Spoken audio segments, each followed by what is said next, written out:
Friends, आज हम अपनी 8th क्लास की ज्योग्राफी की एनसीईआरटी का सेकंड चैप्टर स्टार्ट करने वाले हैं। ठीक है, तो सेकंड चैप्टर, इसमें पहला टॉपिक हम पढ़ते हैं आपका भूमि।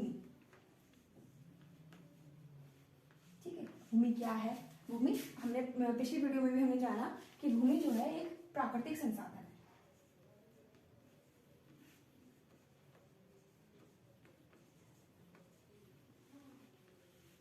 ठीक है, भूमि हमारा जो है एक प्राकृतिक संसाधन है और पृथ्वी की जो सतह है, पृथ्वी की सतह का 30% जो भाग है वो आपका भूमि है। यानी कि पृथ्वी की सतह का 30% भाग जो है वो हमारा क्या है? महाद्वीपीय सतह है वो।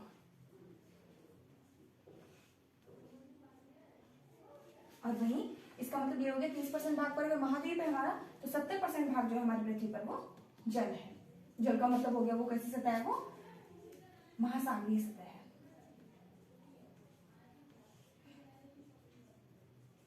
ठीक है, अब हम इसमें पढ़ेंगे कि भूमि का उपयोग क्या होता है। ठीक है, तो भूमि पर जैसे कि भूमि के उपयोग में हम एग्जाम्पल ले सकते हैं, जैसे कि भूमि पर कृषि कार्य करना।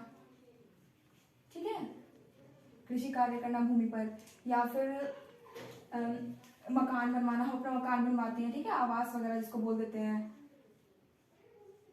आवास हो गया। ठीक है, और फिर विद्यालय, स्कूल बना देना, स्कूल हुआ, हॉस्पिटल्स हुआ, ये सब चीजें जो होती है हमारी ये भूमि का उपयोग होती है। ठीक है, इसे कहते हैं भूमि का उपयोग।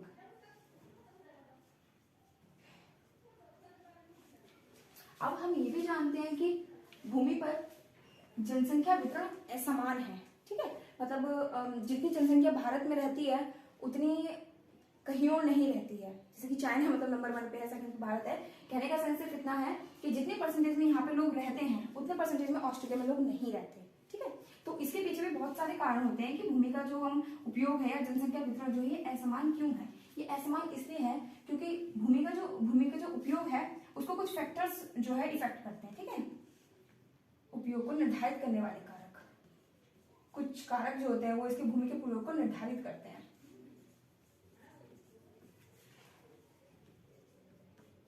वाले कारक। ठीक है, जैसे कि नंबर 1 पे इसमें हम कह सकते हैं जैसे कि जलवायु। ठीक है,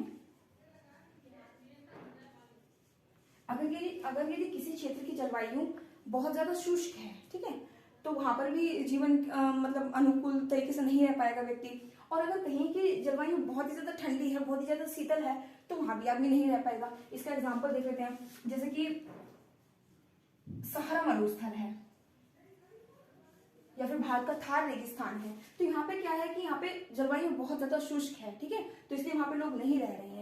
इसका मतलब वहां पे भूमि का उपयोग नहीं है, भूमि वहां पे खाली पड़ी हुई है। ठीक है, इसी तरह दूसरा कारण हो सकता है आपका तापमान।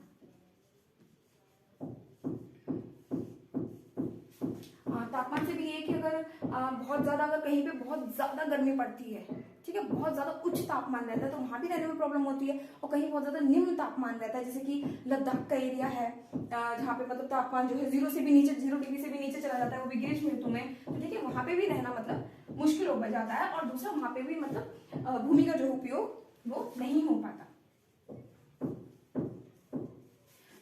तीसरा फैक्टर डिफाइन करता है उर्वरता। अगर भूमि हमारी उर्वर है तो वहां पर ज्यादा जनसंख्या लोगों की रहेगी। ठीक है, वो भूमि ज्यादा उपयोग में आएगी। और कहीं की भूमि अगर उर्वर नहीं है तो वहां पे ज्यादा जनसंख्या नहीं रहेगी। जैसे कि इसमें हम एग्जाम्पल ले सकते हैं, गंगा ब्रह्मपुत्र का जो मैदान है, वहां की भूमि बहुत ज्यादा उर्वर है, कृषि कार्यों के लिए एकदम अनुकूल है। तो भारत में सबसे ज्यादा जनसंख्या अगर कहीं बसती है तो वो गंगा ब्रह्मपुत्र के मैदान में ही बसती है। उसका रीजन यही है कि वहां पे भूमि उर्वर है। ठीक है, और इसमें दूसरा पॉइंट ले सकते हैं कि जैसे कि रेगिस्तान। ठीक है, राजस्थान में जैसे रेगिस्तान है हमारा, वो थार मरुस्थल, वहां पे क्या है कि वहां की जो भूमि वो उर्वर नहीं है, वो बहुत ज्यादा मतलब लवणीय है, शुष्क एकदम है। ठीक है, तो रेतीली भूमि है, वो मतलब कृषि के योग्य नहीं है। तो वहां पे भी जो है जनसंख्या कम रहती है और उस भूमि का भी उपयोग नहीं हो पाता। ठीक है, ये सारे फैक्टर्स हमारे जो है भूमि के उपयोग को डिफाइन करते हैं।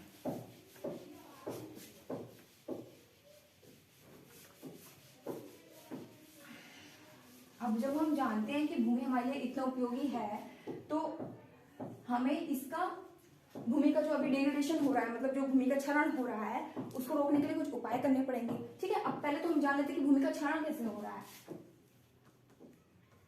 भूमि का क्षरण,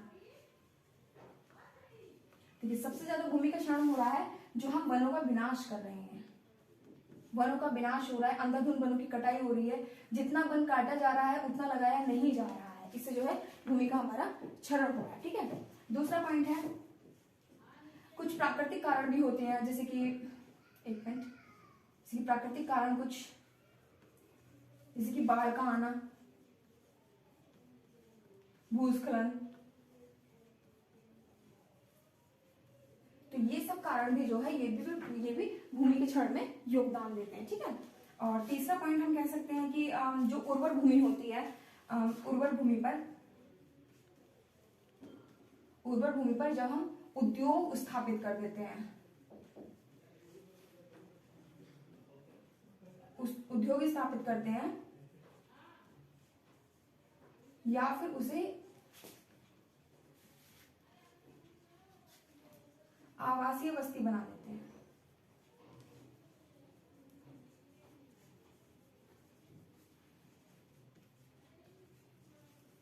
ठीक है, ये सारे जो पॉइंट्स हैं हमारे, ये भूमि का क्षरण करते हैं। अब ये तो हमने भूमि के क्षरण के पॉइंट देख लिए, अब हम भूमि का संरक्षण करेंगे। ठीक है, क्योंकि भूमि हमारा प्राकृतिक संसाधन है, हमारे लिए इतना इंपॉर्टेंट है, तो इसलिए भूमि के संरक्षण की आज के टाइम में वैसे भी बहुत ज्यादा आवश्यकता है। तो भूमि का संरक्षण हम कैसे कर सकते हैं? सबसे पहले तो ये कि हम ज्यादा से ज्यादा वन उपजाएं। ठीक है,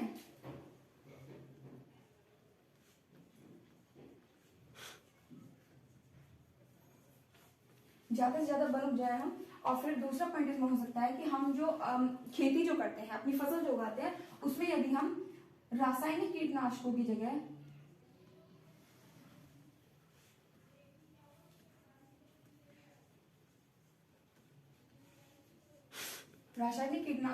हम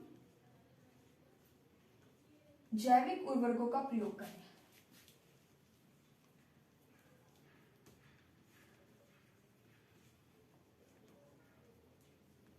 अब क्वेश्चन ये होता है जैविक उर्वरक क्या होता है? हमने देखा है कि जो मतलब हमने अपने घर में भी देखा है कि हम जो पेड़ पौधे उगाते हैं उसमें हम फलों के ऊपरी छिलके वगैरह, सब्जियों के छिलके वगैरह ये सब डाल देते हैं, या फिर हम एक गोबर डाल देते हैं। तो ये सब जो होते हैं हमारे जैविक उर्वरक होते हैं, इनसे भूमि को कोई नुकसान नहीं पहुंचता है, क्योंकि ये धीरे धीरे अपघटक होकर खुद ही उस भूमि में खुद ही मिल जाते हैं। ठीक है, लेकिन अगर रासायनिक उर्वरक होते हैं तो काफी टाइम तक वो बने रहते हैं उसी मृदा में, और उसकी काफी कुछ टाइम बाद मतलब जो भूमि है वो उर्वर भी नहीं रहती, भूमि एकदम खराब हो जाती है, फसल के योग्य भी नहीं रहती। ठीक है, और तीसरा पॉइंट है हमारा जो मतलब उर्वर भूमि है, उर्वर भूमि का उपयोग कृषि कार्यों में ही हो। ठीक है, मतलब कहने का तात्पर्य है कि वहां पे औद्योगिक धंधे या बस्तियां ना बसाई जाए।